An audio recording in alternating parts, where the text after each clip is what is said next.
నమస్తే. Shaft academy of media arts cinematography కోర్సుకు స్వాగతం. నేను డాక్టర్ చిలకమరి నటరాజ్.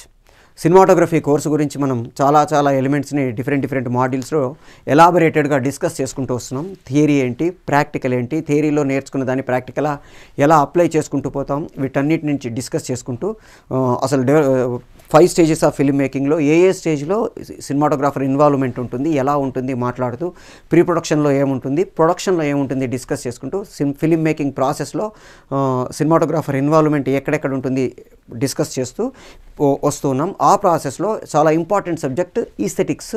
అసలు ఈస్థెటిక్స్ అంటే ఏంటి, internal elements of the composition ఏంటి, external elements of the composition ఏంటి, వీటన్నిటిని డిస్కస్ చేసుకుంటూ ఇంటర్నల్ కంప్లీట్ చేసుకొని ఎక్స్టర్నల్ ఎలిమెంట్స్ కూడా కంప్లీట్ చేసుకొని దాంట్లో ఎక్స్టర్నల్ ఎలిమెంట్స్లో కంపోజిషన్లో చాలా ఇంపార్టెంట్ పాయింట్ ఎంఫసిస్. ఆ ఎంఫసిస్లో కొన్ని ఎలిమెంట్స్ మనం డిస్కస్ చేసుకున్నాము.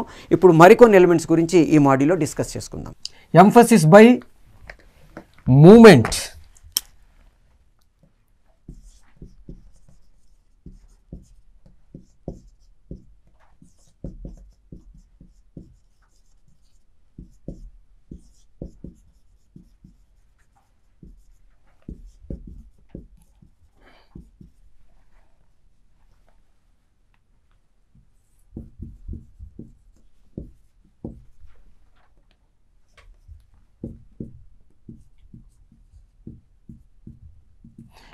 వీళ్ళందరూ కదలకుండా ఉన్నారు, వీడు ఒక్కడు కదులుతున్నాడు అనుకోండి. ఈ మూమెంట్ వల్ల ఇతన్ని చూస్తాము. అందుకే చాలా ఇంపార్టెంట్ పాయింట్ గుర్తుపెట్టుకోవాల్సింది ఏంటంటే, non speaking lip is more powerful then speaking lip in a frame అంటాం. అంటే ఫ్రేమ్లో మాట్లాడే వాళ్ళకంటే కూడా మాట్లాడని క్యారెక్టర్స్ ఎవరైతే ఉన్నారో వాళ్ళు ప్రేక్షకుడి కాన్సన్ట్రేషన్ దెబ్బతీసే అవకాశాలు ఎక్కువ ఉంటాయి. వాళ్ళు మొత్తం ఫ్రేమ్ని డిస్టర్బ్ చేసే అవకాశాలు ఎక్కువ ఉంటాయి. అందుకే మేజర్ క్యారెక్టర్ యాక్టింగ్ చేసేటప్పుడు పక్క క్యారెక్టర్ని వీలైనంత వరకు కదిలించకుండా, వాళ్ళని ఎక్కువ మూమెంట్ తీసుకోనియకుండా చూడాల్సి ఉంటుంది. అందుకే మనం ఒక్కొక్కసారి బ్యాక్గ్రౌండ్ని బ్లర్ చేసేసుకుంటాం. మనం ఫోకస్ గురించి మాట్లాడుకున్నప్పుడు డిస్కస్ చేసుకున్నాం. దీని గురించి మనం ఈస్థెటిక్స్ అనే సబ్జెక్ట్ మాట్లాడుకున్నప్పుడు ఇంకొంచెం మీకు అర్థమవుతుంది. అక్కడ మనం ఇంకా క్లియర్గా ఎక్స్ప్లెయిన్ చేస్తామని కూడా చెప్పాం. ఇప్పుడు ఉదాహరణకి హీరో హీరోయిన్ ఇక్కడ ఇద్దరు మాట్లాడుకుంటున్నారు, ఇవి వెనక వీళ్ళందరూ కదులుతున్నారు అనుకోండి.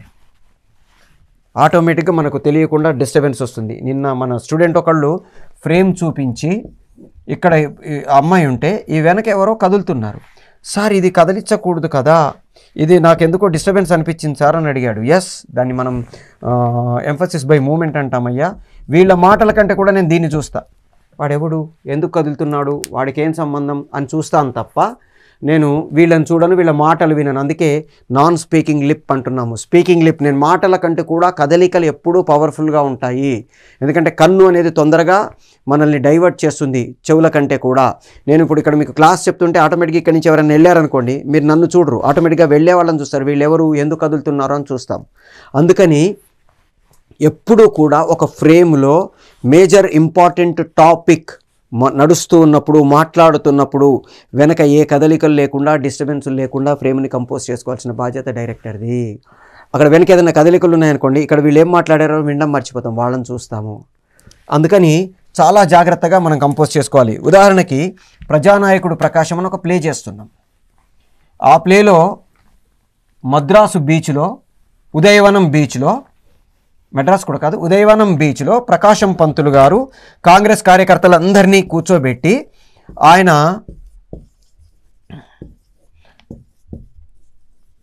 వీళ్ళందరికీ స్పీచ్ ఇస్తూ ఉంటాడు. కార్యకర్తలారా, మనమందరం ఉదయవనం క్యాంపుని అద్భుతంగా నడుపుకుంటున్నాం, పోలీసులు వచ్చి మనల్ని కొట్టడానికి ప్రయత్నం చేస్తుంటారు, మనం రెచ్చిపోకూడదు, శాంతియుతంగా ఉండాలి, గాంధీ గారు చెప్పినట్టు అహింస మార్గంలోనే మనం మన ఉద్యమాన్ని నడపాలి, అది ఇదని చెప్తున్నాడు. ఆ టైంలో ఒక అబ్బాయి, ఇక్కడ కూర్చున్న అబ్బాయి రియాక్షన్స్ ఇస్తున్నాడు. అంటే ప్రేక్షకుల వైపు, ప్రేక్షకులకి ఇక్కడ ప్రకాశం పంతులు గారు ఉంటారు ఫ్రేమ్లో, నిజానికి వీళ్ళందరూ ఇడిదిరిగి ఉంటారు. కెమెరా ఇక్కడ ఉంది, ఇక్కడ ప్రకాశం పంతులు గారు ఇక్కడ ఉన్నారు, వీళ్ళు ఇక్కడ అందరు ఉన్నారు. ఇక్కడ కూర్చున్న అబ్బాయి అద్భుతమైన రియాక్షన్స్ ఇస్తున్నాడు అంటున్నాడు. మా అసిస్టెంట్ డైరెక్టర్ అతన్ని చూసి భలే చేస్తున్నాడు సార్ అన్నాడు. నేను ఇతన్ని వెనక్కి పంపించేశాను, మొత్తం ఆ గ్రూప్ అంతాకి వెనక్కి తింపి పంపించేశా. అదేంటి సార్ బాగా చేస్తున్నాడు కదా, అద్భుతమైన రియాక్షన్స్ ఇస్తున్నాడు కదా, అతన్ని వెనక్కి ఎందుకు పంపించేశారని అడిగాడు. ప్రకాశం పంతులు గారు ఏం మాట్లాడారు చెప్పన్నా, నేను వినలేదండి అన్నాడు. అందుకు పంపించేశానని చెప్పాడు. అంటే మేజర్ క్యారెక్టర్ తాలూకు స్పీచ్ ఏదైతే ఉందో దాన్ని అతను డిస్టర్బ్ చేసేస్తున్నాడు. అతన్ని విననేయకుండా అటెన్షన్ మొత్తం తన వైపు గ్రాప్ చేసుకుంటున్నాడు. కాదు, నాకు కావాల్సింది అక్కడ ఆ మేజర్ క్యారెక్టర్ చెప్పే పాయింట్ ప్రేక్షకులకు రీచ్ అవ్వడం, కానీ ఈ తుప్పిరి రియాక్షన్స్ కాదు. ఆ రియాక్షన్స్ వల్ల మేజర్గా ప్రధాన పాత్ర ఏదైతే మెసేజ్ ఇస్తుందో అది మిస్ అయిపోతుంది. కాబట్టి ఆ క్యారెక్టర్ని నేను వెనక్కి తోసేసా. మీకు చాలా సినిమాలలో హీరో డైలాగులు చెప్తుంటే వెనకుండే వాళ్ళు రియాక్షన్స్ ఇస్తుంటారు. ఓవర్గా రియాక్షన్ ఇస్తే మనం హీరో చెప్పే మాటల్ని వినకుండా వాళ్ళని చూస్తాం. అందుకే దిలీప్ కుమార్ గారు ఒక 8 మంది అసిస్టెంట్లని, అంటే ఆ సీన్లో నటించడానికి, అట్మాస్ఫియర్ క్యారెక్టర్స్గా నటించడానికి ఒక 8-9 మందిని ఆయన డబ్బులు పెట్టుకొని తెచ్చుకునేవాడు. ఎందుకంటే వాళ్ళు సీన్ని డిస్టర్బ్ చేసేస్తే తన ఎమోషన్ ఏదైతే ఉందో అది మిస్ కాకూడదు. ఎంత చెయ్యాలో అంతే చెయ్యాలి, ఎప్పుడు చెయ్యాలో అప్పుడే చెయ్యాలి, ఎలా చెయ్యాలో అలే చెయ్యాలి.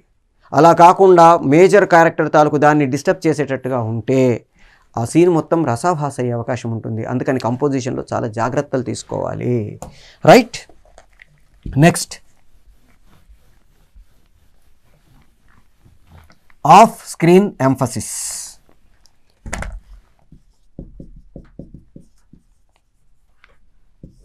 ఆఫ్ స్క్రీన్ ఎంఫసిస్ అంటే ఆ పాత్రని నేను స్క్రీన్ మీద చూపించకుండా ఇప్పుడు ఇక్కడ ఉన్న వాళ్ళ దాని ద్వారా నేను ఆ పాత్రకి ఎంఫసిస్ ఇస్తే దాన్ని మనం ఆఫ్ స్క్రీన్ ఎంఫసిస్ అంటాం. జనరల్గా సినిమాలలో హీరో ఇంట్రడక్షన్ కంటే ముందు మనం ఒక 2 క్యారెక్టర్లో, 3 క్యారెక్టర్లో, 10 క్యారెక్టర్లో, 15 క్యారెక్టర్లో పెట్టుకున్న సీన్లో మీ ప్రాణాలు తీయడానికో, మీ అహంకారాన్ని అనసడానికో ఒకడు వస్తాడు రా, ఫలానా వాడు వస్తాడు రా, డండారా అంటాం. ఎవడొస్తాడని ప్రేక్షకుడు వెయిట్ చేస్తూ ఉంటాడు. దీన్ని మనం ఆఫ్ స్క్రీన్ ఎంఫసిస్ అంటాము.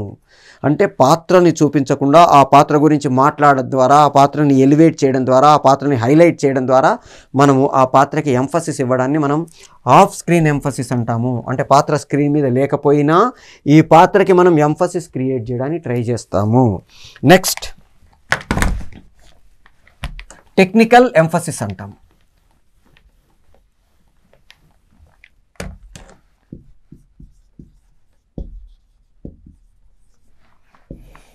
టెక్నికల్ ఎంఫసిస్ అంటే పర్టికులర్గా సినిమాలో టెక్నికల్ ఆస్పెక్ట్స్ ద్వారా ఒక క్యారెక్టర్కి ఎంఫసిస్ ఇవ్వడాన్ని మనం టెక్నికల్ ఎంఫసిస్ అంటాము. Zoom, focus, light, frame with in frame,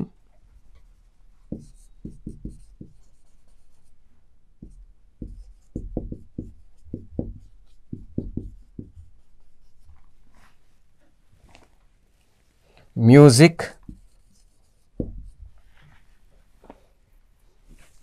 ఇలాంటి వాటి ద్వారా మనము టెక్నికల్ ఎంఫసిస్ ఇవ్వడానికి ట్రై చేస్తాము. ఉదాహరణకి ఇక ఫ్రేము, ఈ ఫ్రేమ్లో 100 మంది ఉన్నారు.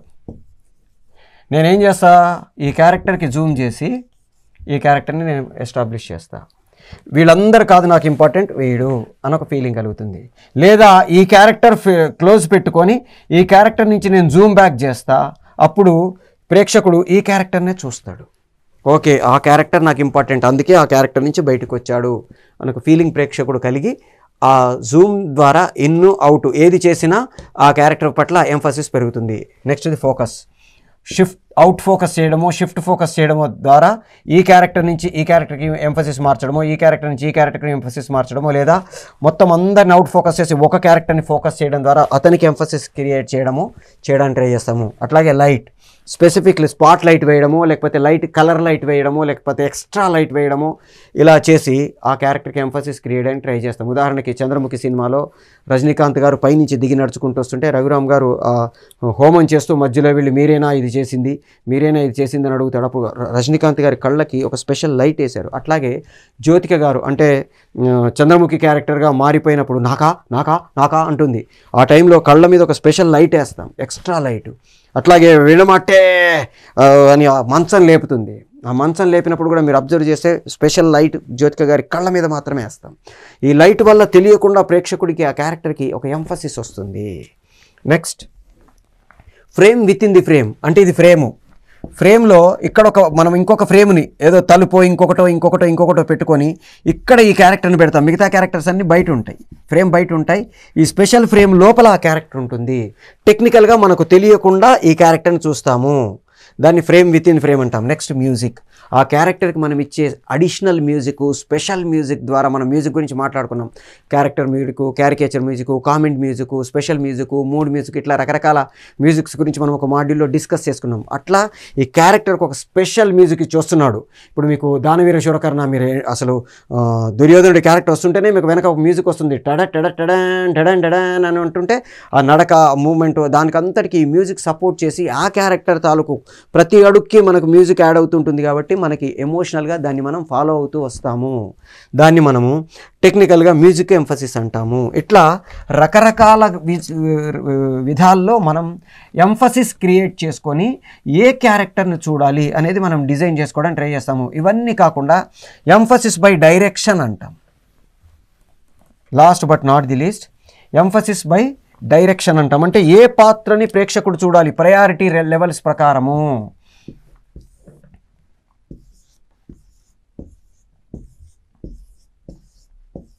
ఇన్ని క్యారెక్టర్స్ ఉన్నాయి.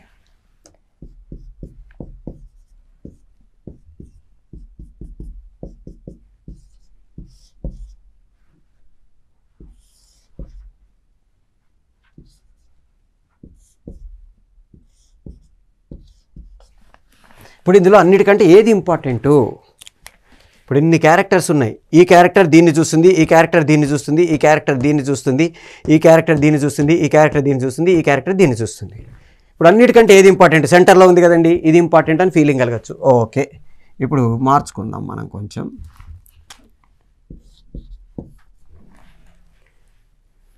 ఇప్పుడు రెండు క్యారెక్టర్లు దీన్ని చూస్తున్నాయి.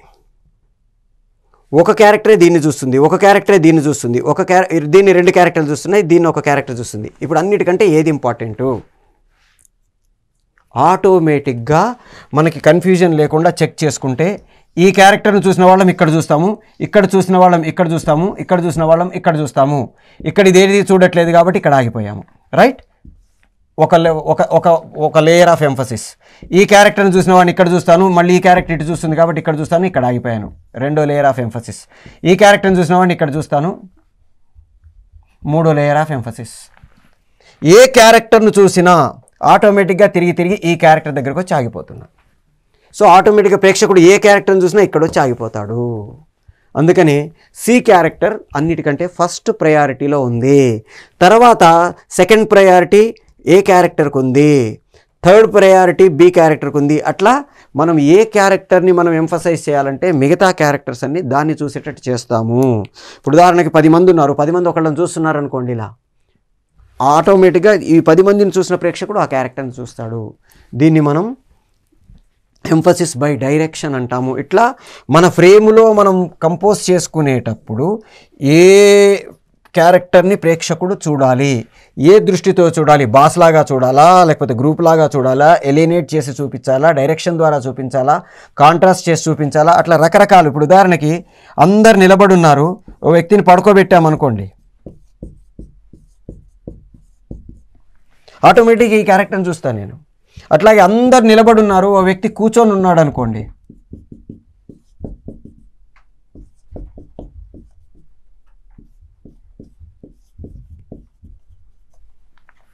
ఆటోమేటిక్గా ఈ క్యారెక్టర్ని చూస్తాము. అట్లా ఏ క్యారెక్టర్ని చూడాలి ప్రేక్షకుడు అనేది డైరెక్టర్గా నేను డిసైడ్ చేసి వాళ్ళని అలాగే చూసేటట్టుగా చేయడాన్ని మనం కంపోజిషన్ అంటాము.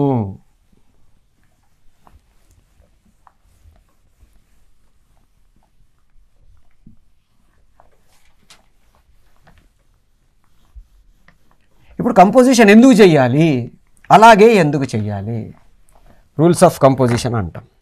ఫస్ట్ మనం ఒక షాట్ డిసైడ్ చేసుకున్న తర్వాత ఆ ఫ్రేమ్లో అన్నిటికంటే ఇంపార్టెంట్ ఏంటి, కంటెంట్ ఆఫ్ ది షాట్ అంటాము. ఈ షాట్ కంటెంట్ ఏంటి, ఈ కంటెంట్లో హైలైట్ కావలసిన ఎలిమెంట్స్ ఏంటి,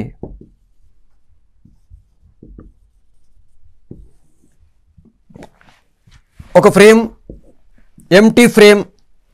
ఎంటీ ఫ్రేమ్లో నేను ఒక 10 మందినో 15 మందినో అరేంజ్ చేయాలి. మనకి కంపోజిషన్ అంటే ఏమనుకున్నాం, arrangement of the properties and the objects in a frame. అది ఆల్రెడీ మనం డిస్కస్ చేసుకొని ఉన్నాం ఒక మాడ్యూల్లో. ఇప్పుడు ఈ మొత్తాన్ని నేను తీసుకొచ్చి ఇందులో నింపాలంటే ఏది ఎందుకు ఎలా అరేంజ్ చేయాలి, కంటెంట్ని బట్టి మారిపోద్ది. మనకి సినిమా హీరో ప్రతి ఫ్రేమ్లో ఇంపార్టెంట్ అయి ఉండకపోవచ్చు. సినిమా హీరోయిన్ ప్రతి ఫ్రేమ్లో మనకి ఇంపార్టెంట్ అయి ఉండకపోవచ్చు. ఆ పర్టికులర్ షాట్లో నేను ఎవరిని హైలైట్ చేద్దామనుకుంటున్నాను వాళ్ళకి మనం ఎంఫసిస్ ఇస్తాము. ఇప్పుడు ఉదాహరణకి పనివాడే కదా, వాడికి ఏంటి అంటే ఇక్కడ హీరో మారడానికి ఈ పనివాడు కారణం కావాలనుకోండి. ఈ ఫ్రేమ్లో నేను ఈ పనివాడిని తీసుకొచ్చి ట్రయాంగులర్ ఎంఫసిస్లో హీరో ఇక్కడున్నాడు, హీరోయిన్ ఇక్కడుంది, పనివాడిని ఇక్కడ పెట్టి నేను కంపోజ్ చేసి షూట్ చేస్తా. దానివల్ల ఏమవుతుంది, ఆ పర్టికులర్ షాట్లో వీడు ఇంపార్టెంట్ కాబట్టి కంటెంట్లో అది వీళ్ళు మారడం అనే పాయింట్కి వీడు కారణం కాబట్టి దాన్ని హైలైట్ చేయాలి. కాబట్టి కంపోజిషన్లో ఎవరికి ఎంఫసిస్ ఇవ్వాలి అనేది నేను డిసైడ్ చేసుకొని ఈ పర్టికులర్ షాట్లో పనివాడు ఇంపార్టెంట్ అని నేను ఫీల్ అయ్యి డైరెక్టర్గా ఇక్కడ కంపోజ్ చేసుకున్నా. మూమెంట్, ఏ క్యారెక్టర్కి మూమెంట్ పెట్టాలి, ఏ క్యారెక్టర్కి మూమెంట్ పెట్టకూడదు, చాలా జాగ్రత్తగా ప్లాన్డ్గా చేసుకుంటూ పోతే ప్రేక్షకుడు మనతో పాటు ట్రావెల్ చేస్తాడు. ఉదాహరణకి లగాన్ సినిమాలో క్రికెట్ మ్యాచ్ అవుతూ ఉంటుంది. ఆ మ్యాచ్ టైంలో భువన్ అంటే అమీర్ ఖాన్ గారు అద్భుతంగా ఇరగదీసి ఆడుతున్నాడు. ఆ టైంలో అక్కడ ఒక 3-4 కంపోజిషన్స్ మనం అబ్జర్వ్ చేస్తే అద్భుతంగా ఉంటాయి. ఇక్కడ ఫ్రేమ్ ఒక టెంట్ వేసి ఉంది, ఆ టెంట్ కింద 4 కుర్చీలు ఉన్నాయి. ఒక కుర్చీలో రెండో హీరోయిన్ ఉంది, ఇంకో 2 కుర్చీలో బ్రిటిష్ వాళ్ళు ఉన్నారు, ఓ కుర్చీలో రాజుగారు ఉన్నారు.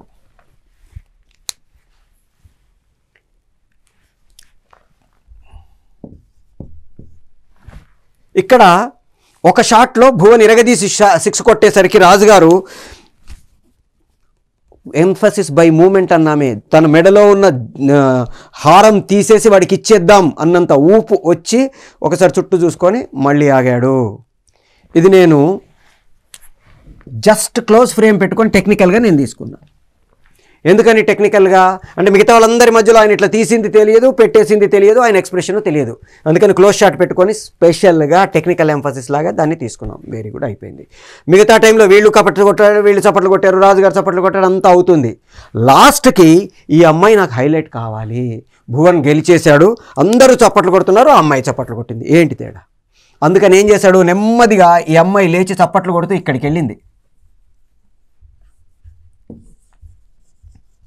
మనం ఇంతకుముందు మాట్లాడుకున్నామే, emphasis by alienation, emphasis by movement రెండూ పెట్టి ఆ క్యారెక్టర్ క్లాప్స్ కొడుతూ గుంపులో నుంచి బయటికి వెళ్ళిపోయడం వల్ల ఆ అమ్మాయి మొత్తం గ్రూప్లో మనం చూసే ప్రాసెస్లో ఆ అమ్మాయిని గ్రూప్ను వదిలేసాను నేను. ఆ అమ్మాయిని చూసా, ఈ అమ్మాయి ఎంఫసిస్ వచ్చింది, ఈ అమ్మాయికి ఇంపార్టెన్స్ వచ్చింది, అమ్మాయికి ప్రయారిటీ వచ్చింది. అట్లా మనం ఒక ఫ్రేమ్ని కంపోజ్ చేసుకునేటప్పుడే స్టార్టింగ్ నుంచి ఎండింగ్ ఏ కలర్ వాడుతున్నాము, ఏ టెక్స్చర్ వాడుతున్నాము, వాళ్ళకి ఏ మూమెంట్ వాడుతున్నాము, వాళ్ళకి పొజిషన్ ఏది వాడుతున్నాము, ప్లేస్ ఏది వాడుతున్నాము, ఇవన్నీ చెక్ చేసుకుంటాం. ఫర్ ఎగ్జాంపుల్ ఒక ఇద్దరే ఉన్నారనుకోండి, ఫ్రేమ్లో ఏమీ లేవు, నార్మల్గా ఇద్దరిని నిలబెట్టా. ఈ ఇద్దరిలో ఇంపార్టెన్స్ ఎవరికి ఇంపార్టెన్స్ ఉంటుంది? మనకి సైకలాజికల్గా ఎప్పుడు కూడా లెఫ్ట్ టు రైట్ చూస్తాము. అందుకని ఈ క్యారెక్టర్కి ఇంపార్టెన్స్ ఉంటుంది. ఇద్దరే ఉన్నప్పుడు లెఫ్ట్ సైడ్ ఎవరిని ఉంచాలి, రైట్ సైడ్ ఎవరిని ఉంచాలో కూడా డిసైడ్ చేసుకుంటాం మనము. మనకి ఒక న్యూస్ పేపర్ ఉందనుకోండి, న్యూస్ పేపర్లో మీరు ఫస్ట్ ఫ్రంట్ పేజీలో 2 కార్నర్లో 2 అడ్వర్టైజ్మెంట్లు ఉంటాయి. అబ్జర్వ్ చేస్తే ఈ కార్నర్ అడ్వర్టైజ్మెంట్, ఈ కార్నర్ అడ్వర్టైజ్మెంట్ కంటే 10,000 ఎక్స్ట్రా. కారణం ఏంటి అనగా మనం పేపర్ తీయగానే ఫస్ట్ లెఫ్ట్ నుంచి ఇట్లా చూస్తాం కాబట్టి ఈ కార్నర్ ఫస్ట్ చూస్తారు. కార్టూన్ కూడా ఈ కార్నర్లో వేస్తారు తప్ప ఈ కార్నర్లో వేయరు. ఎందుకని ఈ కార్నర్లో వేస్తాము? చదవడం ఇటు నుంచి చదువుతాం కాబట్టి కార్టూన్ చూసి ముందుకు వెళ్తాడు కాబట్టి ఇక్కడ వేస్తున్నాము. 3 ఉన్నారనుకోండి ఒక ఫ్రేమ్లో,